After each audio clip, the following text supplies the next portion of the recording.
అప్పుడు మనం ముఖ్యంగా చెప్పాలంటే శోభన్ బాబు గారికి ఈయన పర్సనల్ కాస్ట్యూమ్ డిజైనర్. అండ్ అప్పుల్లో హీరోస్ ఎంత స్టైలిష్ గా వేస్తారో తెలుసు కదా కాస్ట్యూమ్స్.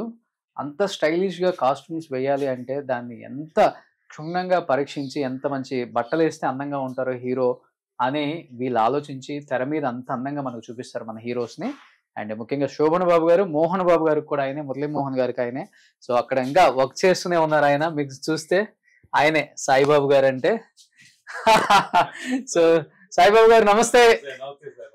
సో చాలా హ్యాపీ సార్ మిమ్మల్ని కలవటం. 50 సంవత్సరాల నుంచి కొంచెం కూడా బోర్ కొట్టలేదు ఆయనకి. హ్యాపీగా పని చేసుకుంటున్నారు. సో ఇలా పనిచేశారు కాబట్టి ఆయనకు వచ్చిన అవార్డ్స్, రివార్డ్స్ ఇవన్నీ కాదు, నా పని నాకు హ్యాపీనెస్ ఇస్తుందని. చూసారా, ఒక కాస్ట్యూమ్ డిజైనర్ కి నేషనల్ అవార్డు, అక్కడ వెంకయ్య నాయుడు గారి దగ్గర నుంచి నేషనల్ అవార్డు తీసుకున్నారు చూడండి ఆయన. సో మర్కార్ కది. సో నేషనల్ అవార్డు తీసుకున్నారు. సాయిబాబు గారు ఎన్ని మూవీస్ చేశారు. అండ్ అటుపక్క చూస్తే నందులు కావచ్చు,